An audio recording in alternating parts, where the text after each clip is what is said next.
Hello students, today we are going to discuss very interesting topic of Indian Contract Act which is known as contingent contract, जिसे हिंदी में कहते हैं समाश्रित संविदा। In our last lecture already we have discussed void agreements as under provided section 26 to 30. Today we are going to discuss here provision regarding contingent contract which are provided under section 31 to 36 of Indian Contract Act.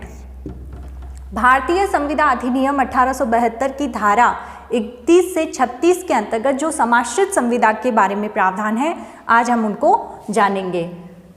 समाश्रित संविदा। First of all, what is the meaning of contingent contract, यानी समाश्रित संविदा होती क्या है? समाश्रित संविदा section 31 of Indian contract act is defined contingent contract. अब अगर इसको हिंदी में देखें तो इसको हिंदी में समाश्रित संविदा कहा गया है, जो बना है सम प्लस आश्रित, यानी बराबर तरीके से निर्भर, बराबर तरीके से निर्भर। अब इसमें कॉन्ट्रैक्ट कैसे क्रिएट होगा? तो सेक्शन 31 ये कहती है कि समाश्रित संविदा वो होती है जब दो व्यक्ति सांपार्श्विक तरीके से किसी घटना के घटित होने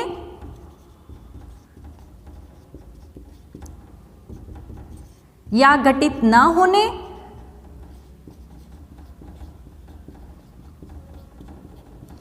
पर कोई कार्य करते हैं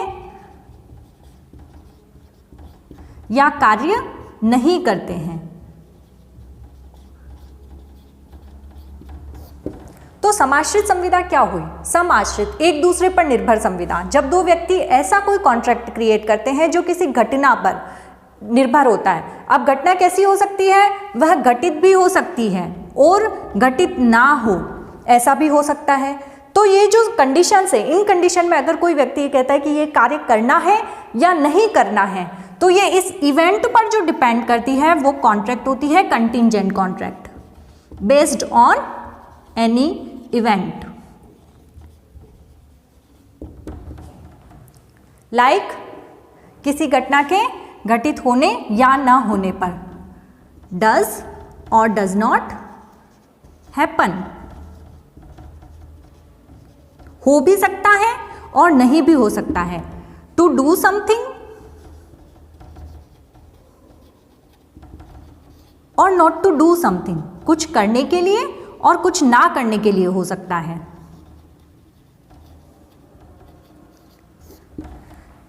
अब इसको एक एग्जाम्पल के थ्रू समझिए। जैसे किसी व्यक्ति ने ये कहा है कि अगर आज शाम को बारिश होती है, बारिश होती है तो मैं तुम्हें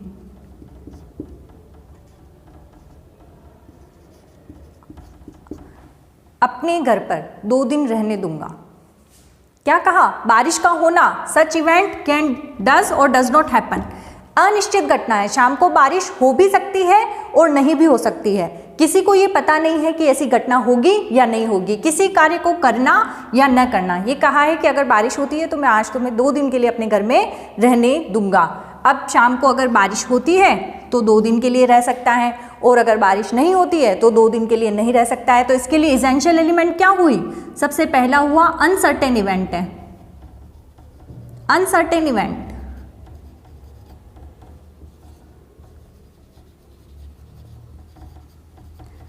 अनिश्चित इवेंट है, समव्यवहार है, हमें पता नहीं है कि आगे ये घटना घटेगी या नहीं घटेगी।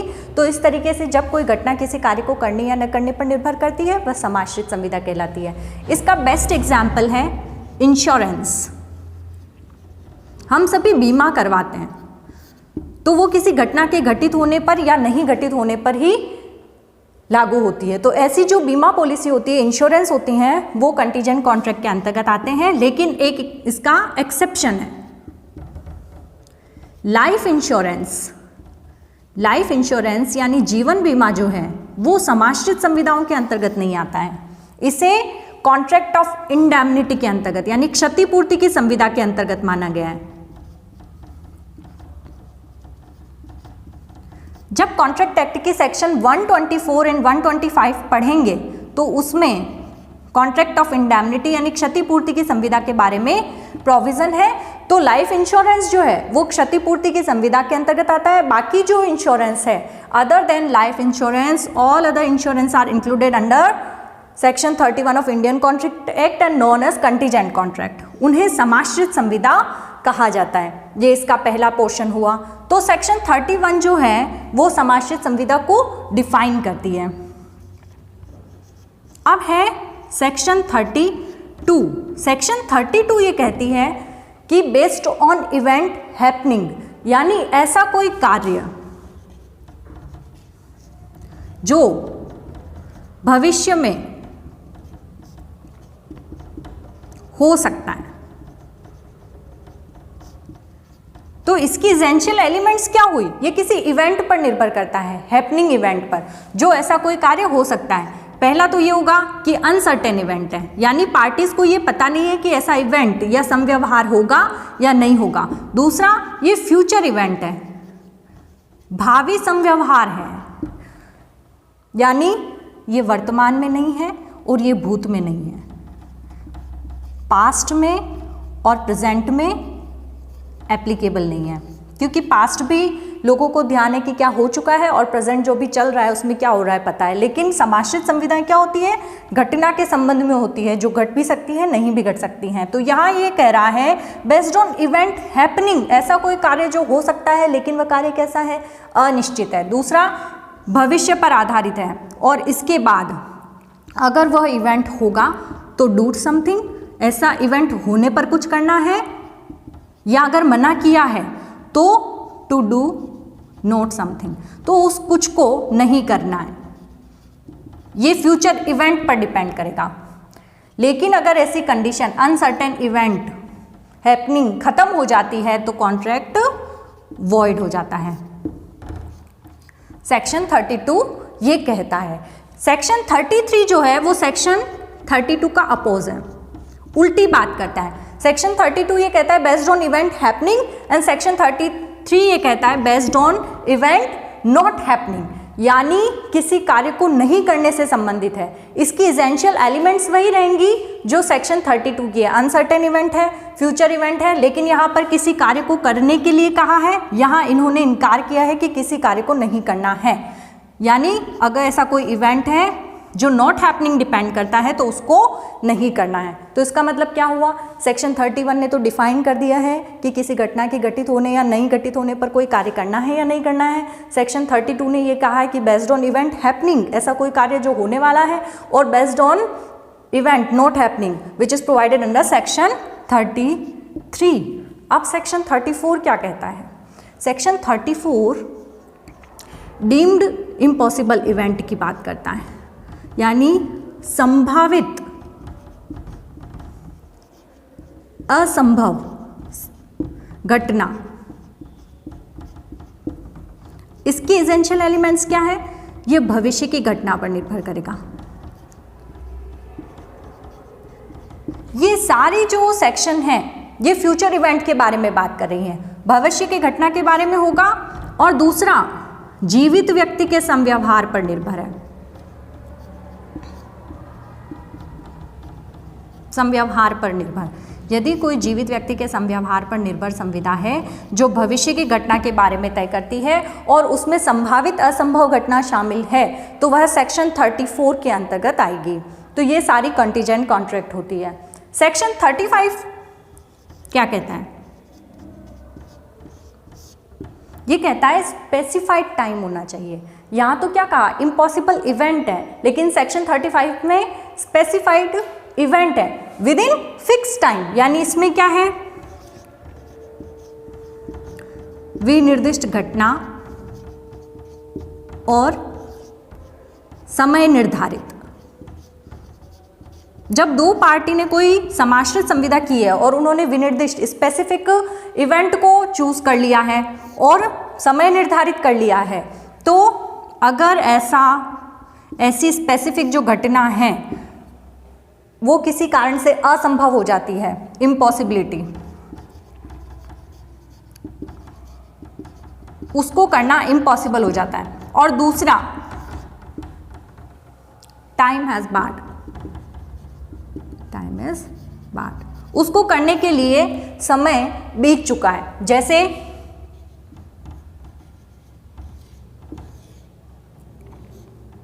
ए ने बी से कहा है कि अगर तुमने 20 तारीख तक मेरी बेटी से शादी कर ली तो मैं अपना मकान तुम्हें दे दूंगा। यानी 20 जो तारीख है, इसने डेट डिक्लेयर कर दी, टाइम फिक्स कर दिया कि 20 तारीख तक अगर सी से शादी कर लेता है बी, ये इसकी डॉटर, तो वह अपना मकान उसको दे देगा। ये अब समय निर्धारित कर लिया है और इसकी स्पेसिफिक इवेंट है। अब क्या हुआ, ये यहाँ पर कॉन्ट्रैक्ट हुआ और 19 को बी क्या करता है, किसी और से शादी कर लेता है। तो एक तो ये हुआ, घटना इम्पॉसिबल हो गई कि आपने दूसरी शादी कर ली, तो आपने पहली शादी कर ली है तो अब आप सी से दूसरी शादी नहीं कर सकते हैं। दूसरा हो गया टाइम बार्ड, यानी इसने 19 को शादी तो नहीं की लेकिन इसने 20 को भी ए की डॉटर से शादी नहीं की है, तो टाइम निकल चुका है और अब वह उससे शादी करके समाश्रित संविदा को क्रिएट नहीं कर सकता। यानी क्या हुआ, स्पेसिफाइड इवेंट है और विद इन फिक्स टाइम में अगर कोई काम पूरा करना है तभी समाश्रित संविदा का लाभ मिलेगा। लेकिन अगर वह टाइम बीत गया है और अगर वह घटना इम्पॉसिबल हो गई है तो फिर उस कॉन्ट्रैक्ट को एप्लीकेबल नहीं करवाया जा सकता, ऐसा सेक्शन 35 कहती है। Last section 36 is relevant to contingent contract which says agreement contingent on impossible event would be void. क्या कहता है 36? इम्पॉसिबल इवेंट है, अब उस कृत्य को करना संभव ही नहीं है, उसके बारे में अगर कोई कॉन्ट्रैक्ट क्रिएट करता है, कंटीजेंट कॉन्ट्रैक्ट यानी समाश्रित संविदा क्रिएट करता है, तो ऐसी कॉन्ट्रैक्ट वॉइड होगी क्योंकि वो इम्पॉसिबल है। जैसे ए बी सी 3 लोग हैं, ए की डॉटर है बी जो ऑलरेडी डेड है, यानी बी मर चुकी है जो ए की डॉटर है। यहाँ ए सी के सामने ये शर्त नहीं रख सकता है कि तुम बी से शादी करोगे तो मैं तुम्हें अपना मकान दे दूंगा। क्यों? क्योंकि यहाँ पर ऑलरेडी बी मर चुकी है, मृत है, तो ऐसे में इम्पॉसिबल है सी का बी से शादी करना। तो इस तरह की इम्पॉसिबिलिटी, यानी जो किसी इम्पॉसिबल इवेंट पर है, मृत व्यक्ति जो पहले से ही इस जीवन में नहीं है उससे शादी कैसे की जा सकती है? तो इम्पॉसिबल इवेंट के कारण ऐसा एग्रीमेंट वॉइड हो जाएगा। तो सेक्शन 36 ये कहता है कि ये वॉइड एग्रीमेंट है। जैसे एक इलिस्ट्रेशन आप बैर एक्ट में देखेंगे, इलिस्ट्रेशन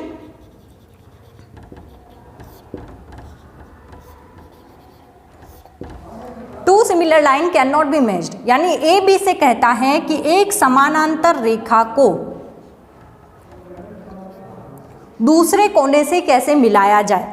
यानी एक सीधी लाइन है, ए बी से ये कहता है कि तुम इस सीधी लाइन को एक सिरे को दूसरे सिरे से मिला दो। तो क्या किसी लाइन के एक सिरे को दूसरे सिरे से मिलाना संभव है? इम्पॉसिबल है, क्योंकि स्ट्रेट लाइन को कैसे दूसरे किनारे से मिलाया जा सकता है। तो अगर इस तरह का इलिस्ट्रेशन इस सेक्शन में दिया है, तो इस तरह की अगर कोई शर्त रखी जाती है जो इम्पॉसिबल इवेंट पर डिपेंड करती है, तो ऐसे कंटीजेंट कॉन्ट्रैक्ट वॉइड होते हैं। So what we have discussed today? We have discussed what is the contingent contract. We have discussed section 31 to 36 provision. 31 is defined contingent contract. समाश्रित संविदा क्या होती है? The best example of contingent contract is insurance contingent contract.